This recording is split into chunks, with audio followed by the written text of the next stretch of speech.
Welcome to Gashi's Kaman TV. This is where you get the most current affairs, the trading issues, and very objective analysis of our politics. 2022 elections is like no other. When Chebukati announced that we have 46 presidential candidates, I don't know what came into your mind, because this is unprecedented scenario. Elections will be only held for 12 hours. And we only know, most of us, I know, you know, all of us know that the top contenders are Raila Amolo Odinga, Arap Ruto, Wajige, Mwangi wa Iria. I think those are the people who are known. Even Mwangi wa Iria is not very much known by many people, especially if you have not been following the politics of this country. Jambo lingine ni kwamba wengine hawajulikani outside their villages. They are not known beyond their villages. Or those who live in estates, they are not known beyond the 1 kilometers from their estates. Ama kule bako wamekuwa au wamewahi kufanya kazi. So we are faced with a scenario like no other. I agree that if you have also been a student of politics, you know that politics, money plays a very important, a very crucial role. And some parties fail to win power because of lack of money. When I look at the funding of the current political parties, kile ambacho kinajitokeza ni kwamba Azimio has a lot of money. Azimio is well funded. Azimio is well oiled compared to say something like UDA, or call it Kenya Kwanza. And that is why you see somebody like Wajigi, Jimmy Wajigi, can come out and start mounting a presidential campaign because he has a lot of money. That is why you find people like Kalonzo Musyoka, Mudavadi, and others. That's why they cannot be able to mount a presidential sababu ni jambo linahitaji pesa nyingi sana. Unapoangalia Mwangi wa Iria, by the virtue that the man has been a governor for 10 years, ni kumaanisha kwamba ana pesa za kutosha, ameweka mikakati, amejitayarisha vizuri na anaweza kuonekana na kasikika katika sehemu nyingi. It is no walk on the park. Now, I want us to look at what the elections will look like. I don't know. When you heard about 46 presidential candidates, what came to your mind? For one, it is important to look at the polling stations. The polling stations are usually our primary schools or the secondary schools in Kenya. And in each primary school, that is each polling station, we usually have at least 12 rooms. And each 12 room, we are likely to have the following officers: 1 presiding officer, 1 deputy presiding officer, 8 polling clerks, 1 police officer or 2. And now, because we have 46 presidential candidates, we are likely to have each presidential candidate is entitled to 2 party agents. So we are likely to have 92 party agents. We also likely to have 2 members of the fourth estate, that is from the media. We also likely to have members from the diplomatic mission.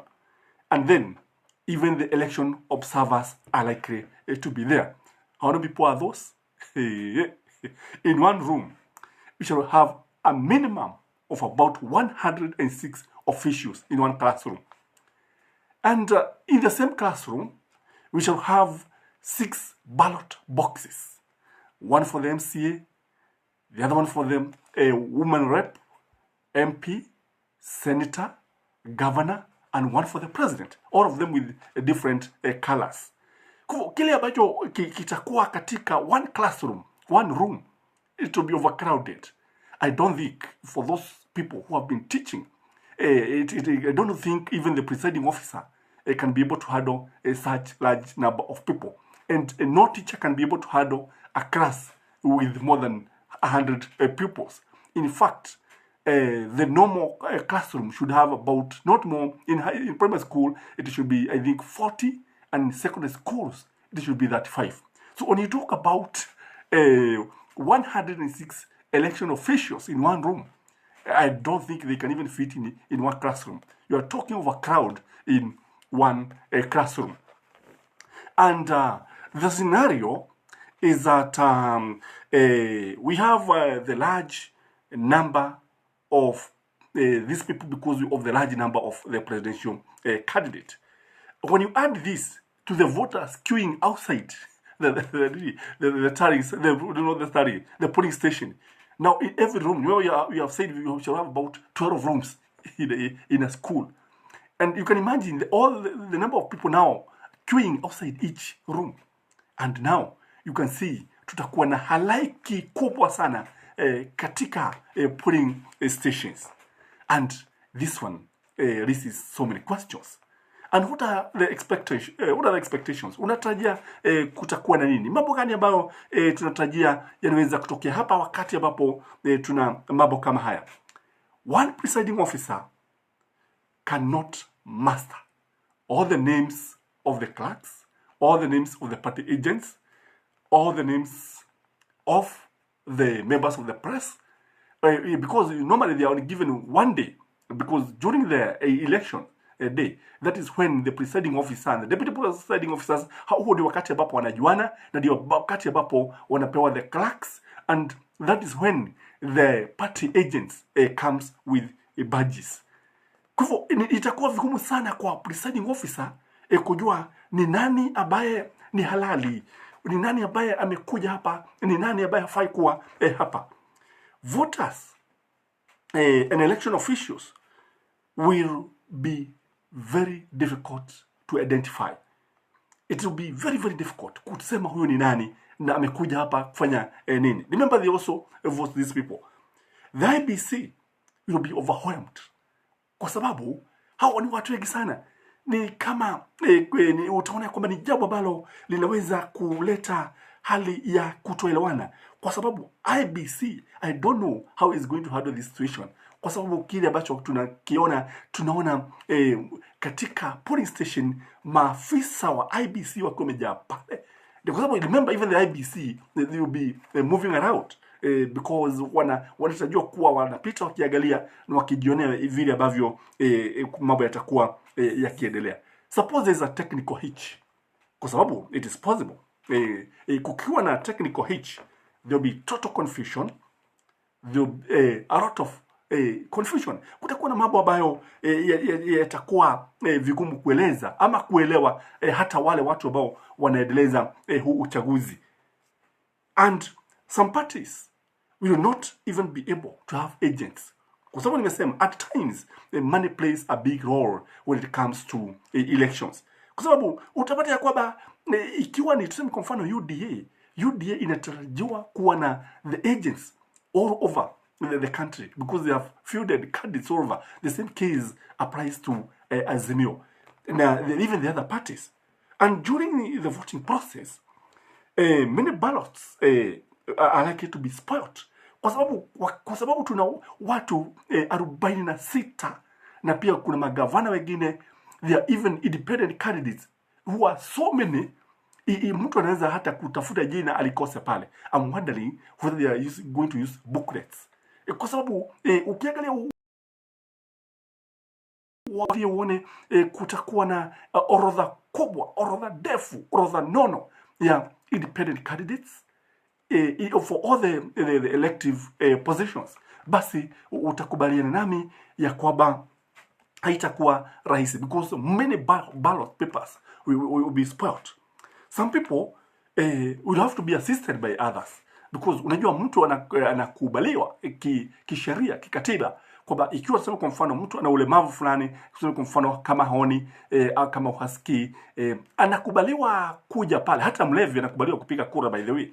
He can be assisted by a person of his choice. Kwa hivyo anaweza kuja na mtu mwingine pale, na it will be very, very difficult to keep even the ballot boxes in one place, kwa sababu I can foresee a very funny scenario, a very crowded room. Some classrooms are too small even to accommodate the election officials. Kwa sababu unapata madarasa mengine ni madogo sana, na kama darasa linatarajiwa kuwa na zaidi ya watu 110, sijui vile ambavyo madarasa yatafanya. I don't know whether the elections will be held outside, na kukinyesha sijui itakuwa vipi. Na some schools will not even have enough facilities because they require tables, they require desks, they require electricity, and so on and so forth. Some voters will not even vote. Why am I saying this?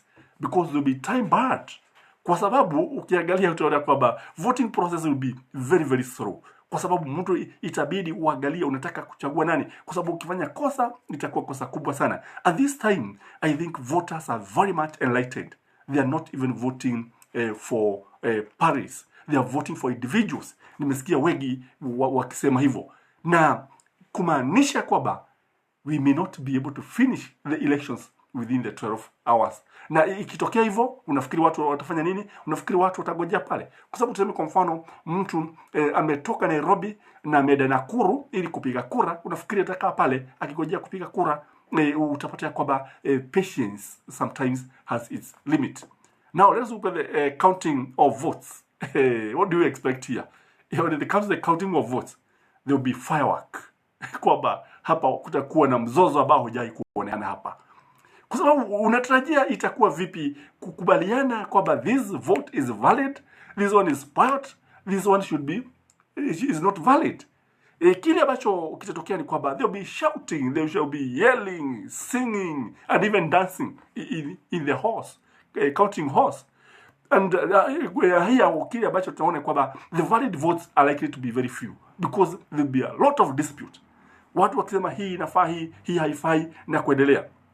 Counting itself will take longer than it's necessary, kutokana na kule kuvurutana, kule kutoelewana. You know, in the previous elections we had 2 or 3 presidential candidates. The independent candidates have not been many, even for the other elective posts. Kwa hivyo kukubaliana ilikuwa rahisi sana, lakini kadiri watu walivyo wengi ndivyo ilivyo vigumu kukubaliana kuhusu jambo fulani.